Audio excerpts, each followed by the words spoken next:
In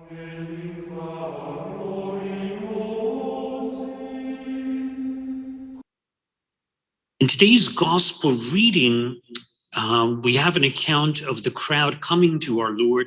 It's a continuation of the reading that we had yesterday. And in fact, the readings for the next few days are all going to be from chapter 6 of St. John's Gospel, which, as you know, is our Lord's Eucharistic discourse. So our Lord is just beginning that Eucharistic discourse, and the multiplication of the loaves and the fish is very significant because, as I had mentioned, it foreshadows the fact that our Lord will multiply his body and make it available for all of us to consume his body.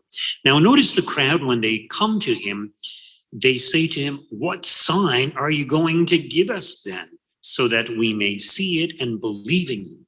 He had just performed a sign. He had just done the multiplication of the loaves and the fish. What more sign do they need? But you see, it's more than that. So not only is it that they're blind to the signs that our Lord is manifesting, but the Jewish tradition is that the Messiah would be very similar to Moses. So Moses is a prefigurement or a kind of prefigurement of what our Lord would be like. So if Moses was able to give them bread to eat in the wilderness, in other words, the manna, they believed that the Messiah would be very similar to Moses and would give them a similar type of heavenly bread, a miraculous type of bread, similar to the manna from heaven. So this is very important for us to understand. So the Jewish people understood that the Messiah would give them some sort of supernatural heavenly bread similar to what Moses provided for the people in the desert. Now, as our Lord points out, it wasn't so much Moses, but Moses was the one who made it possible because he's the one who asked God to be able to feed the Israelites while they were in the desert. So, of course, God provided them with the manna, and as you know, the manna was kind of miraculous. It just appeared, and then it would disappear, and everybody was able to be sustained and fulfilled simply by eating manna. They were in the desert for 40 years.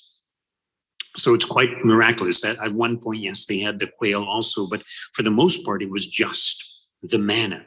It sustained them for many years. So our Lord fulfills this expectation of the Jewish people, this prophecy, we could say, by pointing out that he is the true bread that comes from heaven. So I am the bread of life, and whoever comes to me will never be hungry, and whoever believes in me will never be thirsty. So going back to Moses, the Israelites had to travel through the desert, wandering in the desert for 40 years. I sometimes question, well, why didn't God just allow them to go to the promised land right away?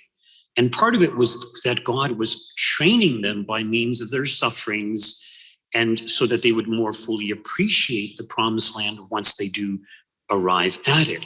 But there is the further symbolism there. So going back even when they were still enslaved by the Egyptians, if you recall, the angel of death passed over their homes, and hence the term Passover. So the Jewish people celebrate the Passover every year.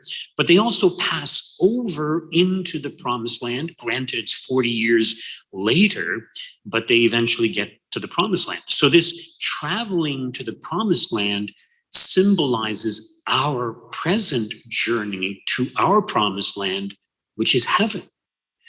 So we need to be nourished by heavenly food in order to be able to sustain ourselves and to make it to heaven. And this heavenly food is our Lord himself. Now notice how he points out, whoever comes to me will never be hungry, and whoever believes in me will never be thirsty. Now here he's using the word come to me. So coming to our Lord means believing in him, accepting him, following him, having faith in him, entrusting our lives to him, all of these things. But as he goes on, he will reiterate the need to actually eat his flesh and body. And it's interesting that in the Greek, the original Greek version, there's different verbs for eating. So it makes it very clear that it's not just a symbolism, it's not just a metaphor. He intends for us to actually eat his body. And our Lord is going to make this possible for us by means of the Eucharist. So the Eucharist is the bread from heaven, the true bread from heaven, which is our Lord. And whoever comes to me will never be hungry, and whoever believes in me will never be thirsty. Now, you and I, we might say, well, we receive the Eucharist. We are nourished by the body, blood, soul, and divinity of Jesus Christ.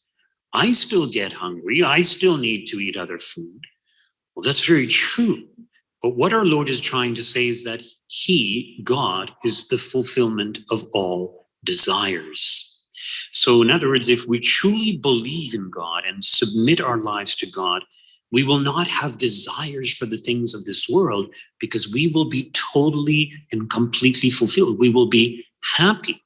And in fact, when we look at the lives of many saints, such as Saint Padre Pio, Saint Teresa Neumann, and there's quite a lot of others. I can't remember all of them, but they lived on the Eucharist alone for many, many years. In other words, they didn't consume anything else, just the Eucharist, and their bodies were sustained.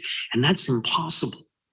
So it just goes to show that when we are close to God, the way that the saints are, God helps us. He helps us in every aspect of our lives. God sustains us. So if you think about it, God is the source of all life, and God sustains life at every moment of our existence. And the closer we are to God, the more God will sustain us and protect us. And that applies to us as individuals, but it also applies to us as a people.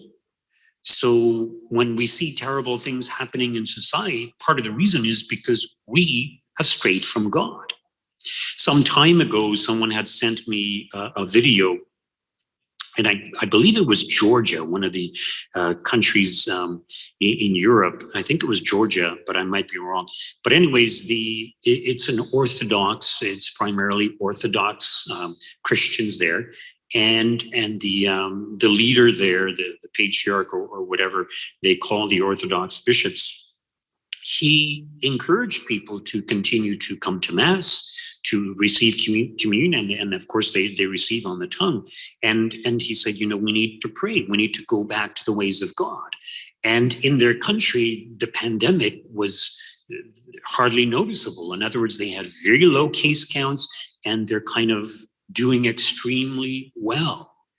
And it just goes to show that if we put God first, God sustains us, God protects us. We need to do the same. So the closer we are to God, the more fulfilled we become, the more happy we become. And of course, the key to this is the Eucharist, our Eucharistic Lord, because he is God. And, Holy Mother Church points out that the Eucharist is the source and summit of the Christian life. So this is why the Eucharist should be central to our faith. This is also why the Eucharist should be central in Catholic churches, and it used to be. So I had mentioned that there's this petition that's being taken up to move the tabernacle to the center. So I didn't want to influence it, but I do have to preach on the reality that, after the Second Vatican Council, when they introduced communion on the hand, priests facing the people, moved the tabernacle to the side, people lost faith in our Lord's true presence in the Eucharist. And it's not surprising. So if we kind of make it easier for Catholics to live their faith, we don't preach about sin, we don't preach about the reality of our Lord's true Eucharistic presence, and don't honor him and give reverence to him as we should, of course, people are going to stop believing. So I'm sure you're familiar with that Pew research poll that was taken maybe just a year or two ago, and it pointed out that less than 30% of Catholics believe in our Lord's true presence in the Eucharist. I'm quite surprised in the schools when I ask the children, even when they're as old as in grade 8, is the Eucharist, is it the actual body of Jesus, or is it just a symbol? And they say it's just a symbol.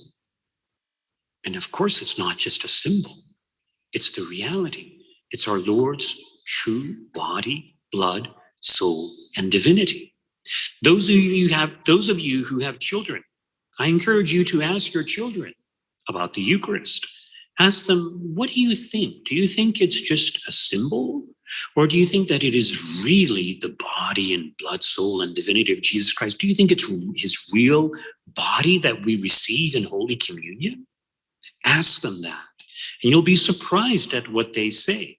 So I'm sure some probably know the truth, and that's wonderful, but a lot of children, a lot of young people do not believe, and in fact, a lot of adults do not believe, as the Pew Research points out. So we need to come to our Lord. We need to entrust ourselves completely to him.